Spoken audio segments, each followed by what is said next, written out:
Alright, so I've officially reached the end game of Lies of P in this gameplay footage. And even though I actually finished the game a few weeks ago, it's still pretty fresh in my mind. So I wanted to give you a quick review on this game overall as you watch me fight Laxasia here in the background. First off, she was the hardest boss in the game by far. One of the hardest bosses I've ever fought in a game in general.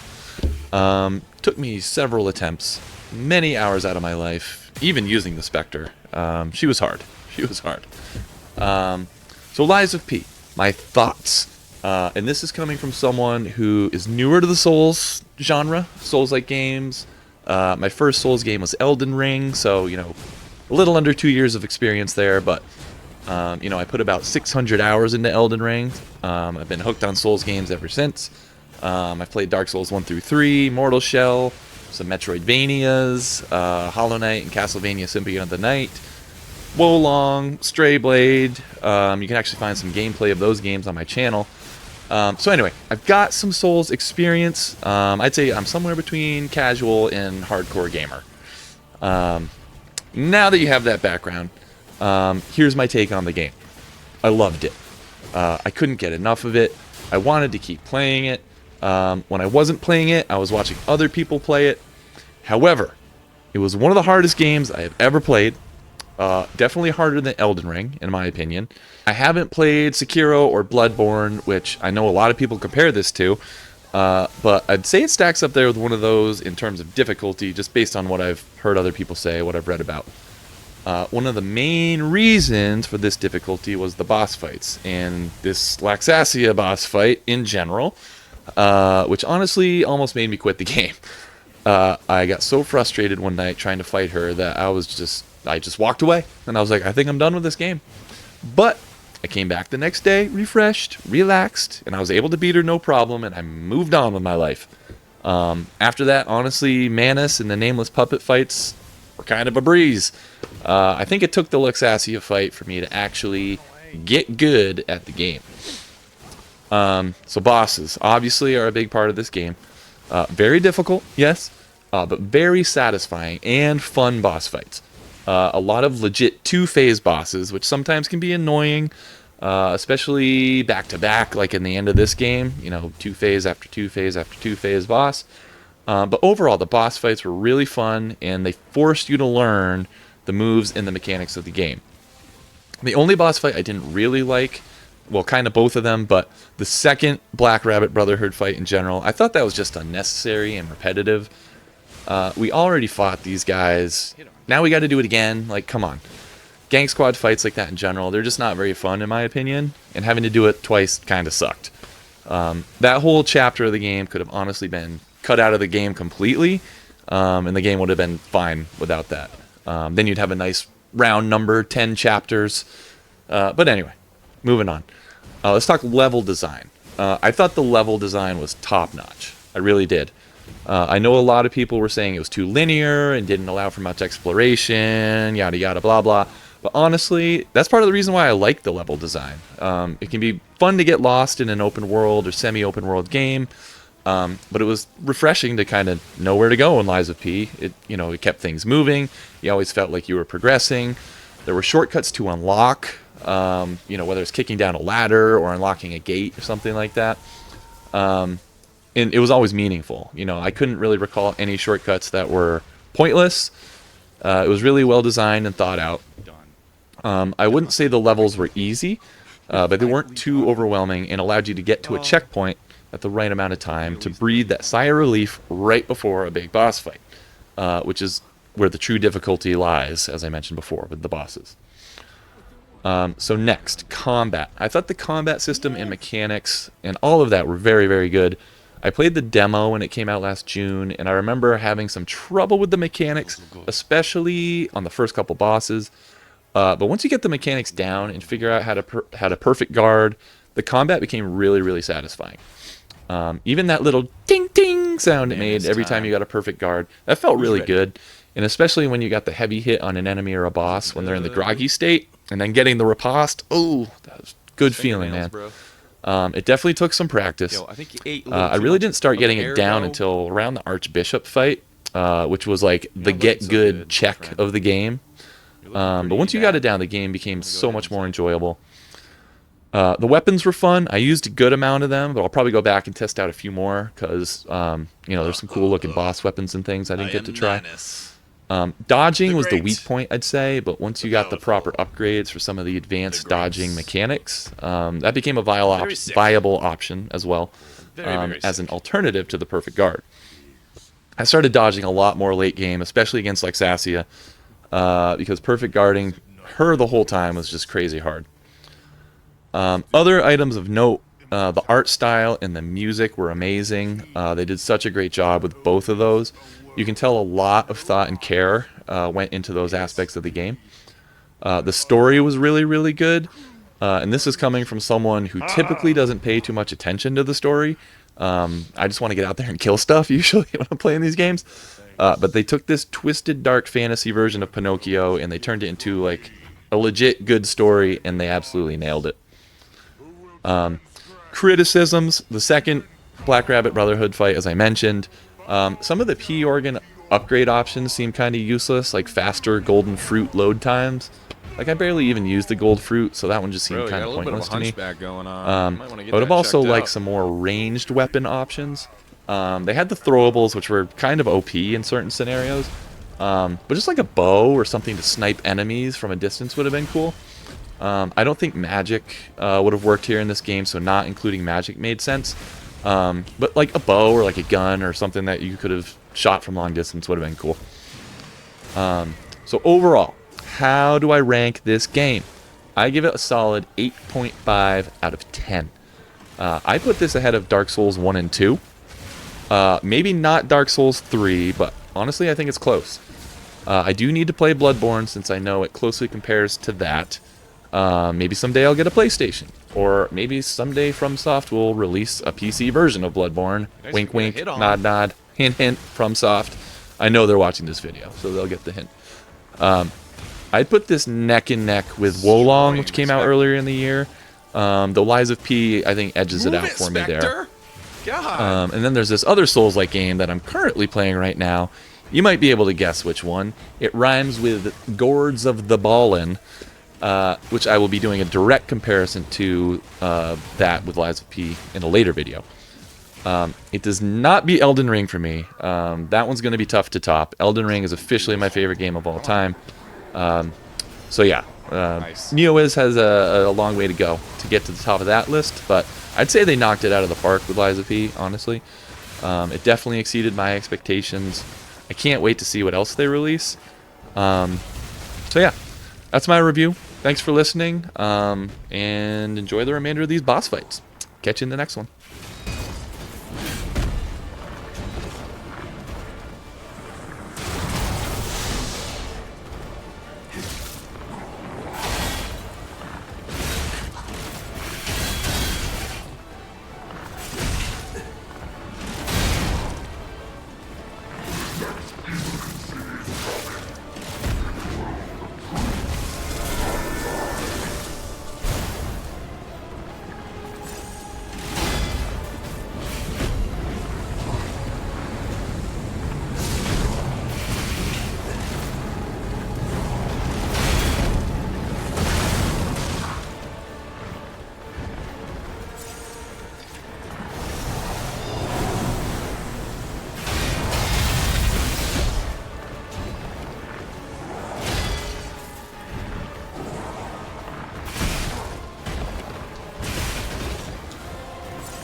folks. Retry.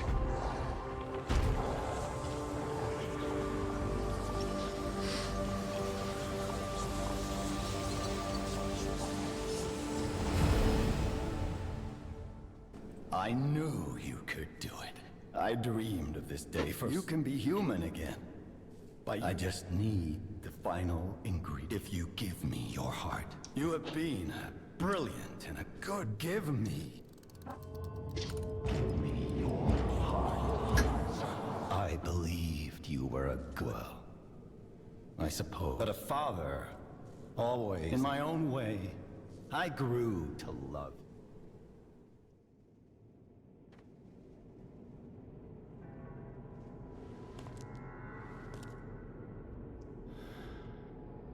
I'm disappointed in you.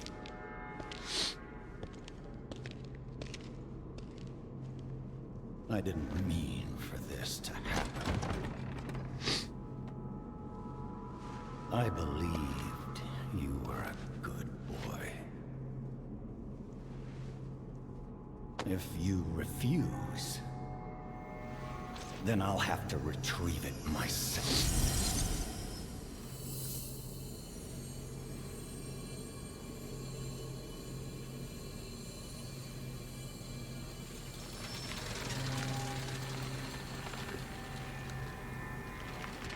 My son.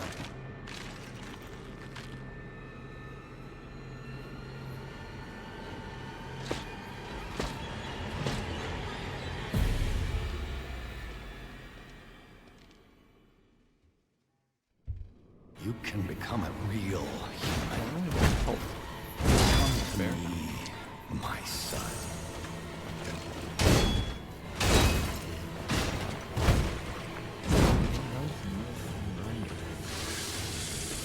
I never bound you to the Grand Covenant like the other puppets because of Carlo's memories within you.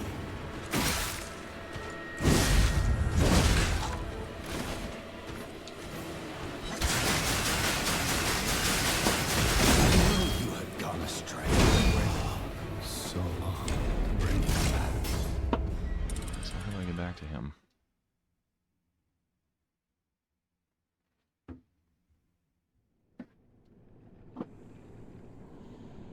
Start me right here. That's cool.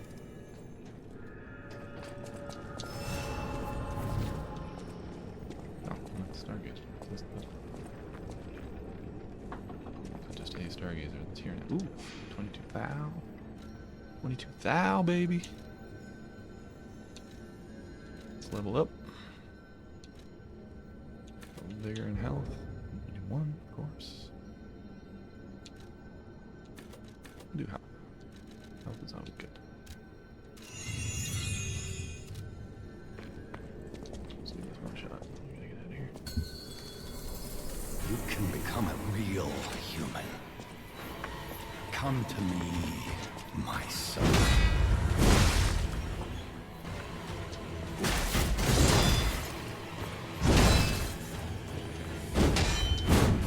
I never bound you to the Grand Covenant like the others because of Carlo's memories within you.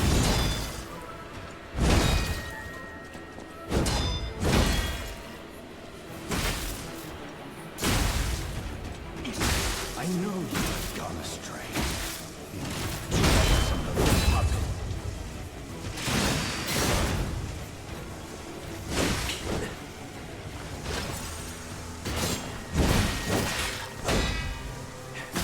Your freedom is not for you, Carlo.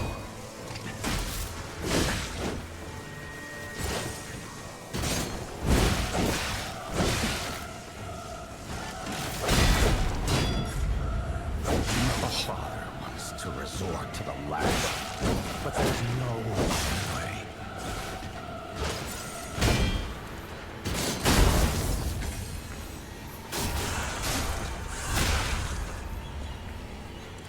If you can't find a place, I'll make you a real human myself.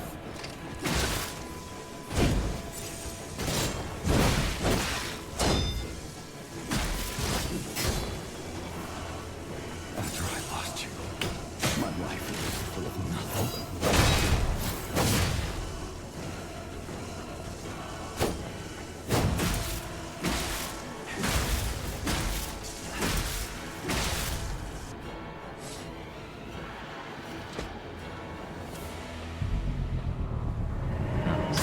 2 is all about here.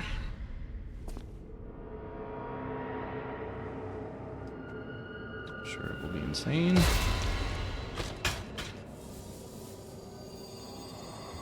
Don't tell me I'm insane.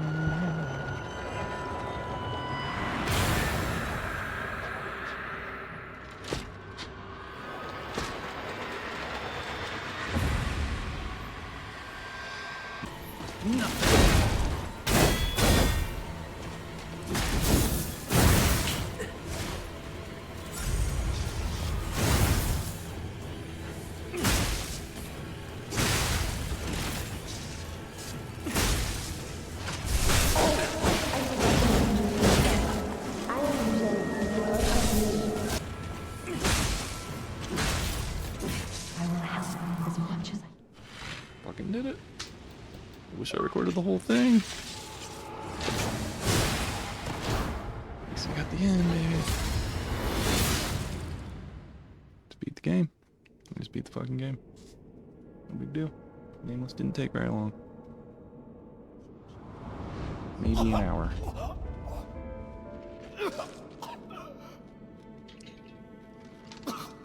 Were you going to destroy Carlos' heart?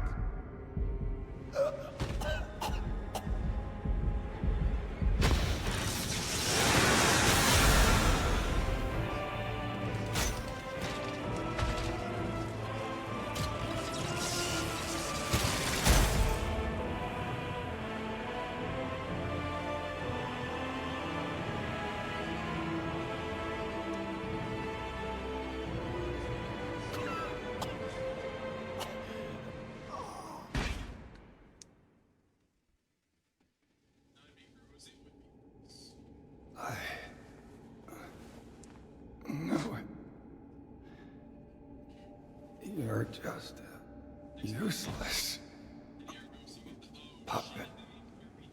Fuck you, Gipetto. Die, you bitch.